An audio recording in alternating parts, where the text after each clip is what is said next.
ഇപ്പൊ ജീവനത്തില് ചികിത്സ നടക്കുമ്പോൾ എന്തായാലും മാനസികമായിട്ടുള്ള ഒരു വൃത്തിയാക്കൽ അല്ലെ മാനസികമായിട്ട് വളരെ റിലാക്സ്ഡ് ആയിട്ടുള്ള ഒരു അവസ്ഥയിലേക്ക് ഓരോരുത്തരും വരണം എന്നത് ചികിത്സയുടെ ഒരു ഭാഗമായിട്ട് നമുക്ക് നിർബന്ധമാണ്. എങ്കിൽ മാത്രമേ ശരീരത്തിലെ പ്രശ്നങ്ങളിൽ പോലും ഒരു കറക്ഷൻ നടക്കുകയുള്ളൂ. മനസ്സ് വളരെ ശാന്തമായിട്ട് ഈ ശരീരത്തോടൊപ്പം മനസ്സുണ്ടായിരിക്കണം എന്ന് പറയുന്നത് നിർബന്ധമാണ്. അതിനു വേണ്ടിയിട്ടാണ് മാനസികമായിട്ട് പറയുന്നത് കൂടി നമ്മൾ ചികിത്സയുടെ ഭാഗമാക്കിയിട്ടുള്ളത്. ഈ കൂട്ടത്തിൽ എന്തിനു വേണ്ടിയിട്ടാണ് മനസ്സിങ്ങനെ ഇത്രയും കാമായിട്ടിരിക്കണം എന്ന് പറയുന്നത്? അതായത് നമ്മൾ ഇത്തിരി അഗ്രസീവ് ആയിട്ടുള്ള ഒരാളാണ് ഞാൻ, അല്ലെങ്കിൽ എനിക്ക് എൻ്റെ ഉള്ളില് ദുഃഖങ്ങൾ, കാഠിന്യം, വലിയ നിരാശകളുണ്ട്, അല്ലെങ്കിൽ വലിയ ദേഷ്യങ്ങളുണ്ട്, വൈരാഗ്യങ്ങളുണ്ട് എന്നൊക്കെ ഉള്ളത് കൊണ്ട് എന്താണ് കുഴപ്പം? ശരീരത്തിൽ ഒരു ചികിത്സ നടക്കുന്നതിന് എന്തിനാണ് ഇതൊക്കെ ഒരു തടസ്സമായിട്ട് നിൽക്കുന്നത്? ഇത് നമ്മൾ അറിയേണ്ട ഒരു വിഷയമാണ്. കാരണം നമ്മൾ എല്ലാവരും ചികിത്സയ്ക്കായിട്ട് വന്നിരിക്കല്ലേ. ഒരു ഉദാഹരണം പറയാണ്.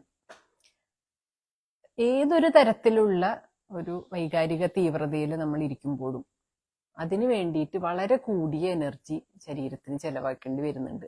ദേഷ്യം, ഭയങ്കര ദേഷ്യം വന്നു, കുറച്ചധികം നേരം നമ്മൾ ഭയങ്കര ദേഷ്യത്തിൽ ഇരുന്ന് കഴിഞ്ഞാൽ അതിൻ്റെ ഒരു തുടർച്ച എങ്ങനെയായിരിക്കും? ഭയങ്കര ക്ഷീണമായിരിക്കും, തളർന്നു.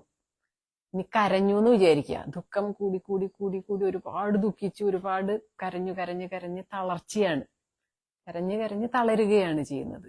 ഏതൊരു വൈകാരിക തീവ്രത കുറച്ചധികം നേരം നിലനിന്നാലും അതിൻ്റെ ഒരു തുടർച്ച എന്ന് പറയുന്നത് എല്ലായ്പ്പോഴും ഒരു കൂടിയ തളർച്ചയാണ്. അതായത് എല്ലാം ഉത്തേജനങ്ങൾ തന്നെയാണ് എന്ന് മനസ്സിലാക്കണം. എല്ലാം കൊണ്ട് ഉത്തേജിപ്പിക്കപ്പെടുന്നുണ്ട്. ഉത്തേജിപ്പിക്കുക എന്ന് പറഞ്ഞാൽ ഈ ഒരു ഉത്തേജനത്തിനായിട്ട് പുറമെ നിന്ന് നമുക്കൊരു എനർജി കിട്ടുന്നില്ലല്ലോ. എന്തെങ്കിലും ഒരു പ്രത്യേക ഭക്ഷണം കഴിച്ചിട്ടോ അല്ലെ പുക വലിച്ചിട്ടോ നമ്മൾ ഉത്തേജിപ്പിക്കുക എന്നുള്ളതല്ല ഇവിടെ സംഭവിക്കുന്നത്. പകരം നമുക്കുള്ളിൽ തന്നെ ശേഖരിച്ചു വെച്ചിട്ടുള്ള ഒരു കരുതൽ ശേഖരം എന്ന തരത്തില് നമ്മുടെ ബ്രെയിൻ ശേഖരിച്ചു വെച്ചിട്ടുള്ള, അല്ലെ നമ്മുടെ ശരീരം ശേഖരിച്ചു വെച്ചിട്ടുള്ള എനർജിയാണ് ഇതുപോലെ ഇമോഷണൽ തീവ്രതകളിൽ അമിതമായിട്ടെടുത്ത് ചെലവഴിക്കേണ്ടതായിട്ട് വരുന്നത്. അപ്പോൾ ഇങ്ങനെ അധികമായി ചെലവഴിച്ചു കഴിഞ്ഞാൽ അവിടെ ഒരു എനർജിയുടെ ഒരു ഇംബാലൻസ് വരും. പെട്ടെന്ന് ഒരു കുറവ് അവിടെ സംഭവിക്കില്ലേ എനർജിയിൽ. അപ്പൊ അതൊന്ന് റീഫില്ലായി വരുന്നത് വരെ ശരീരം എന്ത് ചെയ്യും? ക്ഷീണിപ്പിക്കും. ഇനി പെട്ടെന്ന് വഴക്കിനൊന്നും പോവണ്ട, ഇനി പെട്ടെന്ന് ദുഃഖിക്കാനൊന്നും പോവണ്ട. കുറെ കരഞ്ഞു കഴിഞ്ഞാൽ പിന്നെ ഉറക്കം, കൂടിയ ക്ഷീണത്തിലേക്ക് പോവുക. ഇനി ഏത് ഉത്തേജനത്തിന്റെയും തുടർച്ച അങ്ങനെ തന്നെയാണ് കേട്ടോ. അപ്പൊ നല്ലവണ്ണം മദ്യപിച്ചു കഴിഞ്ഞാൽ ഭയങ്കര ആവേശമായി, ഉന്മേഷമായി, ബഹളമായി. പക്ഷെ കുറച്ചു കഴിഞ്ഞാൽ അതിന്റെ ഒരു തുടർച്ച എന്തായിരിക്കും? കൂടിയ ക്ഷീണമായിരിക്കും. പിന്നെ ബോധമൊന്നുമില്ലാതെ അങ്ങനെ തളർന്നുറങ്ങിപ്പോകുന്നു. എല്ലാ ഉത്തേജനങ്ങൾക്കും തുടർച്ച കൂടിയ തളർച്ചയായിട്ട് തന്നെയാണ്. അപ്പൊ നമ്മുടെ ഉള്ളിൽ ഇപ്പോ ദുഃഖമുണ്ടെന്നോ നിരാശയുണ്ടെന്നോ ദേഷ്യമുണ്ടെന്നോ ഒന്നും സാധാരണഗതിയിൽ ഇപ്പൊ ആർക്കെങ്കിലും എന്തെങ്കിലും ഇങ്ങനെ ഉണ്ടോ എന്ന് ചോദിച്ചാൽ എല്ലാവരും ഇല്ല, ഇപ്പൊ വളരെ ഓക്കെയാണ് എന്ന് തന്നെയായിരിക്കും പറയുന്നുണ്ടായിരിക്കുക. പക്ഷെ നമ്മുടെ ഉള്ളിൽ നമ്മളിപ്പോ വളരെ ഈ ഒരു പ്രസന്റ് മൊമെന്റിൽ ജീവിക്കുന്ന ഒരാളായിട്ടൊന്നും അല്ലല്ലോ ഉള്ളത്. നമുക്ക് ഇതുവരെയുള്ള നമ്മുടെ ജീവിതം മുഴുവൻ നമ്മുടെ അകത്ത് കിടക്കുകയാണ്. അപ്പൊ ഇത്രയും കാലത്തെ ദേഷ്യങ്ങളും ദുഃഖങ്ങളും നിരാശകളും എല്ലാ വിഷയങ്ങളും കുറ്റബോധങ്ങളും ഒക്കെ നമ്മുടെ ഉള്ളിൽ നമ്മൾ ചുമന്നുകൊണ്ട് നടക്കുന്നുണ്ട് എന്നുള്ളത് കൊണ്ട് ഇതിന്റെയൊക്കെ ഒരു സ്വാധീനം തീർച്ചയായിട്ടും നമുക്കുള്ളിൽ എല്ലായ്പ്പോഴും ഉണ്ട്. അപ്പോൾ ഒരു എനർജി നഷ്ടം, ഒരു എനർജി ലീക്കേജ് എല്ലായ്പ്പോഴും നമുക്കുള്ളിൽ ഈ കാരണങ്ങളാൽ തന്നെ സംഭവിച്ചുകൊണ്ടിരിക്കുന്നുണ്ട് എന്നുള്ളതാണ് വാസ്തവം. അപ്പൊ ഇതിനെ നമുക്ക് തടയേണ്ടതുണ്ട്. ഒരു രോഗചികിത്സ നടക്കുമ്പോൾ രോഗചികിത്സ ശരീരം തന്നെയല്ലേ ഇവിടെ നടത്തുന്നത്.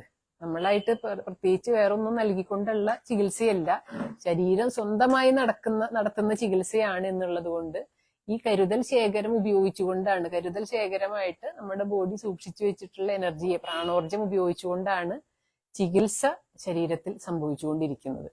അപ്പൊ ആ എനർജി ഒരു തരത്തിലും അനാവശ്യമായിട്ട് വിനിയോഗിക്കപ്പെടാനായിട്ട് പാടില്ല. ലീക്കേജുകൾ നമ്മൾ അടയ്ക്കണം. നമുക്കിപ്പോ ഒരാളുടെ അടുത്ത് ഭയങ്കര ദേഷ്യമുണ്ട് എന്ന് കരുതുക. അപ്പൊ ഇവിടെ ഉണ്ടായിരുന്ന ഒരു പയ്യനുണ്ട്, ഒരു 10-39 വയസ്സുള്ള ഒരു കുട്ടിയാണ്. അപ്പൊ ഇദ്ദേഹം പറഞ്ഞൊരു സ്റ്റോറി ഉണ്ട്. ഇദ്ദേഹം കോളേജിൽ പഠിക്കുന്ന സമയത്ത് ഇവിടെ മഹാരാജാസിലാണ് പഠിച്ചിട്ടുണ്ടായിരുന്നത്. അപ്പൊ അവിടെ അന്ന് ഇത്തിരി ടീം ലീഡറൊക്കെ ആയിരുന്നു. ടീം ലീഡർ എന്ന് പറഞ്ഞാൽ അത്യാവശ്യം അടിയിടി പരിപാടികൾക്കൊക്കെ ആള് നേതാവായിട്ടുണ്ട്. അപ്പോൾ അതിനൊന്നും ആൾക്കൊരു റിഗ്രറ്റും ഇല്ല, അങ്ങനെയുള്ള കാര്യങ്ങളൊക്കെ പോയിട്ടുണ്ട് എന്നുള്ളതുകൊണ്ട്. പക്ഷെ അവസാനത്തെ ഒരു രണ്ട് ഗ്രൂപ്പുകൾ ഇതുപോലെ അറ്റാക്ക് ചെയ്തതിൽ ഒരുത്തൻ ഇവന്റെ കരണത്തടിച്ചു. തിരിച്ചടിക്കാൻ പോകുമ്പോഴേക്കും എങ്ങനെയോ സിറ്റുവേഷൻ മാറി, എങ്ങനെയോ പ്രിൻസിപ്പാള് വരും, എന്തോ ഉണ്ടായി. എന്തായാലും ഇദ്ദേഹത്തിന് തിരിച്ച് റിയാക്ട് ചെയ്യാനായിട്ട് പറ്റിയില്ല. പെട്ടെന്ന് ഇദ്ദേഹത്തിന് അവിടുന്ന് വിട്ടുപോകേണ്ടതായിട്ട് വന്നു. പിന്നീട് ഇങ്ങനെ ഒരു സാഹചര്യം ഒത്തു വന്നില്ല. അപ്പൊ ഇവനാണെന്ന് വെച്ചാൽ ഭയങ്കര അഗ്രസീവ് ആയിട്ടുള്ള ഒരുത്തനാണ്. എന്തായാലും തിരിച്ചിത് കൊടുത്തില്ലെങ്കിൽ മനസമാധാനം ഉണ്ടാവില്ല. അപ്പൊ ഇത് സംഭവിക്കുന്നത് 18-19 വയസ്സിലൊക്കെ ആയിരിക്കും. ഇപ്പൊ ഇവിടെ എത്തുന്നത് 39-ാമത്തെ വയസ്സിലാണ്. 39-ാം വയസ്സിൽ ഇവൻ ഈ കഥ പറയുന്നത് ഈ ഒരു വ്യക്തിയെ, ആരാണ് ഇവനെ അടിച്ചത്, ആരെ തല്ലണം എന്ന് വിചാരിച്ചിട്ടാണോ ഇവൻ നടന്നിരുന്നത്, അതായത് എന്തെങ്കിലും ഇവൻ എന്റെ കയ്യിൽ കിട്ടും എന്നുള്ളൊരു ഉറപ്പിൽ തന്നെയാണ് ഇദ്ദേഹം മുന്നോട്ട് ഇത്രയും കാലം കിടക്കുന്നൊക്കെയുണ്ട്. അപ്പോൾ ഇദ്ദേഹം ഖത്തറിലാണ് ജോലി ചെയ്യുന്നത്. അപ്പോൾ ഒരു ദിവസം യാദൃശ്ചികമായിട്ട് വഴിയിലൂടെ നടക്കുന്നതിന്റെ ഇടയിൽ ഈ ഒരാളെ കണ്ടുമുട്ടി. ഇവൻ കണ്ടുമുട്ടിയപ്പോ ഇദ്ദേഹം, ഈ പയ്യൻ ഭയങ്കര സന്തോഷത്തില് എന്ന് പറഞ്ഞിട്ട് ഇങ്ങനെ വന്നു. അപ്പൊ ഇദ്ദേഹത്തിന്റെ ഉള്ളിൽ, നമ്മുടെ പയ്യന്റെ ഉള്ളില് അവിടെ കത്താൻ തുടങ്ങിയിട്ടുണ്ട്. കാരണം കുറെ കാലായിട്ട് ഇവനെ തേടിക്കൊണ്ട് നടക്കുകയാണ്. അപ്പൊ ഇന്ന് ഇവൻ മേടിച്ചിട്ടേ പോവുള്ളൂ എന്നുള്ള സാധനമൊക്കെ ആ 18-കാരനാണ് ഉണർന്നത്. 19-കാരനൊക്കെയാണ് ഇവന്റെ ഉള്ളില് ഉണർന്നിട്ടുള്ളത്. അപ്പൊ ഭയങ്കര ചോരത്തിളപ്പ് വീണ്ടും വന്നു. പക്ഷെ ഈ വന്ന ഓപ്പോസിറ്റിലുള്ള ആൾ ഇതൊക്കെ മറന്നിരിക്കുന്നു. അവൻ വന്നു, അവൻ ഇവന്റെ കൈയൊക്കെ പിടിച്ച് എത്ര കാലായി വൈ കണ്ടിട്ട് എന്നൊക്കെ പറഞ്ഞ് ഇവനെ വിളിച്ചു കൊണ്ടുപോയി ഒരു കോഫി ഷോപ്പിൽ പോയിരുന്നു. പിന്നെ വിശേഷങ്ങളൊക്കെ പറയാൻ തുടങ്ങി. കോളേജ് കാലം കഴിഞ്ഞിട്ടുണ്ടായിട്ടുള്ള ലൈഫ് എങ്ങനെയായിരുന്നു, സകല കഥകളും പറഞ്ഞു. പക്ഷെ പറയുന്നതിന്റെ ഇടയിൽ ഇവൻ, നമ്മുടെ പയ്യൻ ഇരുന്നിട്ട് ഇതുപോലെ ഭയങ്കര ആവേശത്തിൽ ഇരിക്കുകയാണെങ്കിലും കുറച്ചു നേരം കഴിഞ്ഞപ്പോ ഇത് കുറയാൻ തുടങ്ങി. ഈ ദേഷ്യം കുറയാൻ തുടങ്ങിയതിന്റെ കാരണം എന്താണെന്ന് വെച്ചാൽ ഇവൻ പറയുന്നു, എനിക്കാകെ നാണക്കേടായിപ്പോയി. കാരണം ഇവൻ പറഞ്ഞുകൊണ്ടിരിക്കുന്നത് അവന്റെ പ്രാരാബ്ധങ്ങളൊക്കെയാ. അവൻ കൊളസ്ട്രോളായി, BP ഉണ്ട്, അങ്ങനെ ആരോഗ്യ പ്രശ്നങ്ങളുടെ കുറെ കഥകൾ പറഞ്ഞു. പിന്നെ ഫാമിലിയൊക്കെ അവിടെ ഖത്തറിലുണ്ട്. അപ്പൊ സാമ്പത്തികമായിട്ടുള്ള ഞെരുക്കങ്ങളുടെ കഥ പറഞ്ഞു. അങ്ങനെ ഒരു പരാജയപ്പെട്ട ഒരുത്തനായിട്ടാണ് എന്റെ എതിരാളി മുന്നിൽ വന്നിരിക്കുന്നത്. ഇവൻ ആഗ്രഹിച്ചത് പരാജയപ്പെട്ട ഒരു എതിരാളിയല്ല. ഇവനോടൊപ്പം ഇങ്ങനെ ഇടിച്ചിടിച്ച് നിൽക്കുന്ന ഒരാളാണ്, അന്നത്തെ ഒരുത്തനായിരിക്കും ഇവൻ എന്നാണ് പ്രതീക്ഷിച്ചത്. അപ്പൊ ഇത് കഴിഞ്ഞ് ഈ പരാജയപ്പെട്ട ഇടി ഇടിക്കാൻ നല്ല ഒന്ന് തള്ളാൻ പോലും ഇല്ല ഇവൻ എന്ന തരത്തിൽ ആരോഗ്യമൊക്കെ ക്ഷയിച്ച ഒരവസ്ഥയിലാണ് ഈ എതിരാളിയെ കാണുന്നത്. അങ്ങനെ തിരിച്ചു പോകുന്നതിന് ശേഷം ഇവന് ഭയങ്കരമായിട്ടുള്ള ഒരു ചേഞ്ച് ഉണ്ടായി. കാരണം ഈ 19 വയസ്സ് തൊട്ട് 29, 39, 20 വർഷമായിട്ട് വലിയൊരു പക ഇദ്ദേഹത്തിന്റെ അകത്തുണ്ട്. ഒരു കാര്യമില്ല, അത് അന്നത്തെ ഒരു കഥയിൽ തീരേണ്ടതായിരുന്നു, അല്ലെങ്കിൽ അന്നത്തെ ഒരു നിമിഷത്തിൽ തീർന്ന ഒരു വിഷയമാണ്. എങ്കിൽ കൂടി ഇവൻ ഇവന്റെ ജീവിതത്തിനോട് ചേർത്ത് കൊണ്ടുവന്നു. അപ്പൊ അവിടെ സംഭവിച്ചത് എന്താന്ന് വെച്ചാൽ, ഒരിക്കലും ഇവനായി ജീവിക്കാനായിട്ട് പറ്റിയില്ല എന്ന് പറഞ്ഞാൽ ഒരു കൺട്രോളും ഇല്ലാണ്ട് അവൻ മദ്യപാനത്തിലേക്ക് പോകും. ഒരു കൺട്രോളും ഇല്ലാതെ നാട്ടിൽ വരുമ്പോഴെല്ലാം അത്യാവശ്യം ഡ്രഗ്സും കാര്യങ്ങളൊക്കെ ഉപയോഗിച്ചിട്ട് അങ്ങനെ പോകും. അതായത് ഒരിക്കലും ഇവനൊരു സ്വസ്ഥമായിട്ടുള്ള ഒരു ജീവിതം എന്ന് പറയുന്നതിലേക്ക് എത്തുന്നില്ല. എപ്പോഴും ഒരു അസ്വസ്ഥത ഉള്ളിലുണ്ട്. എല്ലാ കഴിവുകളും ഉണ്ട്, എല്ലാ സൗകര്യങ്ങളൊക്കെ ഉണ്ടെങ്കിലും എവിടെയോ എന്തോ സംതിങ് ഭയങ്കരമായിട്ട് ഒരു ശൂന്യത അവന്റെ ജീവിതത്തിൽ അവൻ എപ്പോഴും അനുഭവിച്ചുകൊണ്ടിരിക്കും. അവന് രോഗിയായിട്ടാണ് ഇവിടെ വരുന്നത്. അപ്പൊ ആ രോഗത്തിന് കാരണങ്ങൾ വേറെ നമുക്ക് കണ്ടെത്താൻ പറ്റിയില്ല. കാരണം നമ്മളിപ്പോ ഫാറ്റി ലിവർ ഒക്കെ കൂടിയിട്ടാണ് ഇവിടെ എത്തുന്നത്. ഇപ്പൊ ഫാറ്റി ലിവർ ഉണ്ടായത് ഈ പറഞ്ഞ മദ്യത്തിന്റെ കാരണമൊക്കെ ആണെന്ന് പറയാമെങ്കിലും എന്തിനാണ് ഇത്രയധികം മദ്യത്തിലേക്ക് പോകുന്നതെന്നുള്ളൊരു കാരണം ഉണ്ടാവുമല്ലോ. മണ്ടനായിട്ടല്ലല്ലോ മദ്യം കഴിച്ചിട്ടുള്ളത്, വൃത്തിയായിട്ട് ബോധമൊക്കെ ഉള്ള ഒരാളാണ്. അപ്പൊ ഇതിലേക്ക് പോയിട്ടുണ്ടെങ്കിൽ അറിഞ്ഞുകൊണ്ട് തന്നെയാണ് പോയിട്ടുള്ളത്. അതിന് വേറെ കാരണങ്ങളൊക്കെ ഉണ്ടായിരിക്കും. അങ്ങനെ കാരണങ്ങൾ അന്വേഷിച്ചപ്പോഴാണ് ഈ ഒരു കഥയിലേക്ക് എത്തുന്നത്. ഇതിന് ശേഷമാണ്, അതായത് ഭയങ്കര ഒരു വൈരാഗ്യ ബുദ്ധി ഉള്ളിലുണ്ട്. അതായത് നമ്മൾ ഏതൊരാളോട് അധികമായിട്ടുള്ള ഒരു വിദ്വേഷം, ഒരു ശത്രുത വെച്ച് പുലർത്തുന്നുണ്ടോ, നമ്മുടെ ഭയങ്കരമായിട്ടുള്ള ഒരു എനർജി നഷ്ടം അവിടെ ആരംഭിക്കാനായിട്ട് തുടങ്ങുന്നു എന്നുള്ളത് ഉറപ്പിക്കുക. ശത്രുത അറിയണമെന്നൊന്നുമില്ല, പക്ഷെ നമ്മൾ ഇങ്ങനെ എന്തെന്നാണ് പറയാ, ചോർന്നു പോയിക്കൊണ്ടിരിക്കും നമ്മളിൽ നിന്ന്, തൊണ്ടായി മാറിക്കൊണ്ടിരിക്കും നമ്മൾ. എങ്ങനെയാണ് നമ്മുടെ ആരോഗ്യക്കുറവ് നമുക്ക് ഉണ്ടാവുന്നത് എന്നുള്ളത് നമുക്ക് അന്വേഷിച്ചറിയാനായിട്ട് സാധിക്കില്ല. പക്ഷെ എന്തോ കാരണം കൊണ്ട്, എന്താണ് നിന്റെ സ്ട്രെസ് എന്ന് ചോദിച്ചു കഴിഞ്ഞാൽ ലൈഫിൽ നോക്കുമ്പോൾ വലിയ സ്ട്രെസ്സിനുള്ള വകുപ്പുകൾ ഒരു പക്ഷെ ആ പ്രസന്റിൽ നമുക്ക് കാണാനായിട്ട് സാധിക്കില്ല. പക്ഷെ എന്തൊക്കെയോ കാരണങ്ങൾ കൊണ്ട് എനിക്ക് ആരോഗ്യക്കുറവ് ഇങ്ങനെ സംഭവിച്ചുകൊണ്ടേയിരിക്കുന്നു എന്ന് പറയുമ്പോൾ ഇങ്ങനത്തെ ലീക്കുകൾ, എനർജി ലീക്കുകൾ കാരണമാണ്. അപ്പൊ ആ കാരണങ്ങളെ നമ്മൾ മനഃപൂർവ്വം അടയ്ക്കേണ്ടതുണ്ട്. അതാണ് ഇവിടെ വരുമ്പോൾ എല്ലാ തരത്തിലുള്ള ദുഃഖങ്ങളെയും ദേഷ്യങ്ങളെയും കുറ്റബോധങ്ങളെയും നിരാശകളുടെയും ഒക്കെ കാരണങ്ങൾ, ഭയങ്ങളുടെയും എല്ലാം ചോദിച്ച് നമ്മൾ മനസ്സിലാക്കി അതിലൊരു കറക്ഷൻ വരുത്താൻ ശ്രമിക്കുന്നതിന്റെ കാരണം ഈ ലീക്കേജുകൾ അടയ്ക്കുക.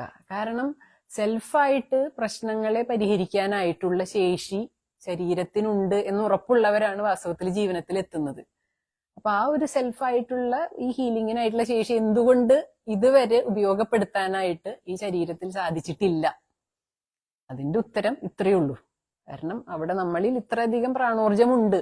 ഈ പ്രശ്നങ്ങളെ ശരീരത്തിന് പരിഹരിക്കാനായിട്ടുള്ള പ്രാണോർജം നമ്മളിൽ അത്രമാത്രം ഉണ്ടെങ്കിലും അത് ഒരു വഴി കൂടെ ഭയങ്കരമായിട്ട് നഷ്ടപ്പെട്ടുകൊണ്ടേയിരിക്കുകയാണ്. അപ്പൊ നമ്മൾ ഇവിടെ ആദ്യം ആ ലീക്കുകൾ അടയ്ക്കുക എന്നുള്ളതിനാണ് പരമപ്രാധാന്യം നൽകുക. അതിനുവേണ്ടിയാണ് ഈ വിഷയങ്ങളിലൂടെ എല്ലാം കടന്നുപോയി അത് എത്രത്തോളം നമ്മളെ ബാധിച്ചിട്ടുണ്ട് എന്നുള്ളത് മനസ്സിലാക്കുകയും അല്ലെങ്കിൽ ഇപ്പോഴും ബാധിച്ചുകൊണ്ടിരിക്കുന്നുണ്ട് എന്നുള്ളത് കണ്ടെത്തുകയും വാസ്തവത്തിൽ അതിന് എത്രത്തോളം പ്രാധാന്യമുണ്ട് എന്നുള്ളത് മനസ്സിലാക്കി ആ പ്രാധാന്യം ഇല്ലായ്കയിലേക്ക് എത്തി അത് ഇല്ലാതെയായി പോകുന്ന ഒരവസ്ഥയിലേക്ക് എത്തുകയും ചെയ്യുന്നത്. ഇതെല്ലാം നമ്മൾ എത്തിക്കുന്ന ഒന്നല്ല, ഇപ്പൊ ഒരു ഡോക്ടർ എത്തിക്കുന്നതൊന്നുമല്ല, ഒരു വ്യക്തി സ്വാഭാവികമായിട്ട് എത്തിച്ചേരുന്ന ഇടങ്ങളാണ് ഇതെല്ലാം. ഇത്രയും ചെയ്ത് ആ ഒരു എനർജി ലീക്കേജുകൾ അടച്ചതിന് ശേഷം മാത്രമേ എനർജി റീഫില്ലിംഗ് ആരംഭിക്കുകയുള്ളൂ. നമ്മുടെ ചികിത്സയിൽ അങ്ങനെ ഒരു റീഫില്ലിംഗ് ആണ് നടക്കുന്നത്. നഷ്ടപ്പെട്ടുള്ള പ്രവൃത്തികളിലൂടെ, നഷ്ടപ്രവൃത്തി എന്ന് പറയുമ്പോൾ എല്ലാം വരും കേട്ടോ. പ്രവൃത്തി ശരീരം കൊണ്ടുള്ള പ്രവൃത്തി മാത്രമൊന്നുമല്ല, മാനസികമായിട്ടുള്ള വിചാരങ്ങളെല്ലാം പ്രവൃത്തികളിൽ പെടും. എന്തിലൂടെയും നഷ്ടപ്പെട്ടിട്ടുള്ള ഊർജത്തെ, അധികമായി നഷ്ടപ്പെട്ടിട്ടുള്ള ഊർജത്തെ രണ്ടാമത് റീഫില്ല് ചെയ്യുക എന്നുള്ളതാണ് നമ്മുടെ ചികിത്സയിൽ നടക്കുന്നുള്ളൂ. ആ ഒരു റീഫില്ലിംഗ് നടത്തി കഴിഞ്ഞാൽ അത് വെച്ചുകൊണ്ട് ഒരു ബാലൻസ് ശരീരം വീണ്ടെടുക്കും, അല്ലെ മനസ്സ് വീണ്ടെടുക്കും. അങ്ങനെയാണ് ഈ രോഗശമനം എന്ന് പറയുന്ന ഒന്നിലേക്ക് നമ്മൾ എത്തിച്ചേരുന്നത്. അപ്പോൾ ഈ ചികിത്സയിൽ മനസ്സിന്റെ മാനസികമായിട്ടുള്ള ഈ ഒരു, ഇപ്പൊ ഇവിടെ രോഗചികിത്സയ്ക്ക് ഏതൊരാൾ വരാൻ ആഗ്രഹിക്കുന്നു എന്ന് പറഞ്ഞാലും ആദ്യം തന്നെ പറയുന്ന ഒരു കാര്യം, പ്രത്യേകിച്ച് വലിയ ഉത്തരവാദിത്തങ്ങളൊന്നും പെട്ടെന്ന് ചാടിക്കേറി വരാൻ സാധ്യതയില്ല എന്ന് ഉറപ്പുള്ള ഒരു സമയത്തായിരിക്കണം ഇങ്ങോട്ട് വരേണ്ടത്. അല്ലെങ്കിൽ നമുക്ക് മുൻപിൽ വലിയ ലക്ഷ്യങ്ങൾ ഇപ്പോ അടുത്ത സമയങ്ങളിൽ ഉണ്ടാവരുത്. അല്ലെങ്കിൽ പുറമെ നിന്ന് ഏതെങ്കിലും തരത്തിലുള്ള ടെൻഷനുകൾ ഉണ്ടാവാനായിട്ടുള്ള ഒരു സാധ്യതയില്ല. നമ്മളെ ഇപ്പൊ തൽക്കാലത്തേക്ക് അധികം ആവശ്യം വരില്ല പുറം ലോകത്തിന് എന്നുള്ള ഒരു അവസരം നോക്കിയായിരിക്കണം ജീവനത്തിലേക്ക് ചികിത്സ തേടി വരേണ്ടതെന്ന് പറയും. ചികിത്സയ്ക്ക് വേണ്ടിയിട്ട് സമയം പ്ലാൻ ചെയ്യുമ്പോൾ ഇത് വലിയ ഇമ്പോർട്ടന്റ് ആണ്. കാരണം നമ്മൾ ഇവിടെ ശരീരം ഇവിടെ വെക്കുകയും മനസ്സ് വേറെ എവിടെയെങ്കിലും കറങ്ങി നടക്കുകയും ചെയ്യുമ്പോൾ ഇവിടെ ശരീരത്തിലേക്ക് പ്രത്യേകിച്ച് യാതൊരു ചികിത്സയും അല്ലെങ്കിൽ വളരെ ചെറിയ അളവിൽ മാത്രമേ എന്തെങ്കിലും ഒരു മേന്മ നമുക്ക് പ്രതീക്ഷിക്കാനായിട്ട് സാധിക്കുള്ളൂ. അതല്ല, ഈ ലീക്കുകൾ അടയ്ക്കാനായിട്ട് നമ്മൾ മുൻകൈയെടുത്ത് വരികയാണെങ്കിൽ, കാരണം അടയ്ക്കൽ വളരെ എളുപ്പമാണ്, റീഫില്ലിങ്ങും വളരെ എളുപ്പമാണ്. ആകെ നമ്മൾ അതിനൊന്ന് മനസ്സ് വെക്കണം എന്നുള്ളത് മാത്രമേ ഉള്ളൂ. അങ്ങനെ ഒന്ന് മനസ്സ് വെക്കാൻ തയ്യാറാവുകയാണെങ്കിൽ ഈ ഒരു കറക്ഷൻ വളരെ നിസ്സാരമാണ്. ഇപ്പോൾ ഓരോരുത്തരും ചികിത്സ കഴിഞ്ഞ് ഇറങ്ങുമ്പോൾ വളരെ ഹാപ്പി ആയിട്ട് എന്തൊക്കെ ലക്ഷ്യം വെച്ച് വന്നോ ആ ലക്ഷ്യം നേടിയിട്ട് തിരിച്ചു പോകുന്നു എന്ന് പറയുന്നത് നമ്മളെല്ലാവരും കേൾക്കുന്നുണ്ടല്ലോ. ആ കേൾക്കുന്നതിന്റെ പിന്നിലുള്ള രഹസ്യം ഈ ഒരു പറയുന്ന നമ്മുടെ ഈ ഒരു പ്രാണോർജം രണ്ടാമത് നഷ്ടപ്പെട്ടവ നിറയ്ക്കപ്പെടുന്നു. പ്രകൃതിയിൽ അങ്ങനെ ഒരു ബാലൻസ് ഉണ്ട്, പ്രകൃതിയിൽ ഒരു എനർജിയുടെ ഒരു ബാലൻസ് ഉണ്ട്. അത് നമ്മളിലും സാധ്യമാവാൻ വേണ്ടിയിട്ടാണ് നമ്മൾ ഈ ഒരു ശരീരവും മനസ്സൊക്കെ ഒരു ഒരു അനുകൂല പശ്ചാത്തലം ശരീരം കൊണ്ടും മനസ്സുകൊണ്ടും ഒരുക്കി കൊടുക്കുന്നത്. ഇതിൽ എന്തെങ്കിലും ചർച്ചകളൊക്കെ ഉണ്ടെങ്കിലാവാം.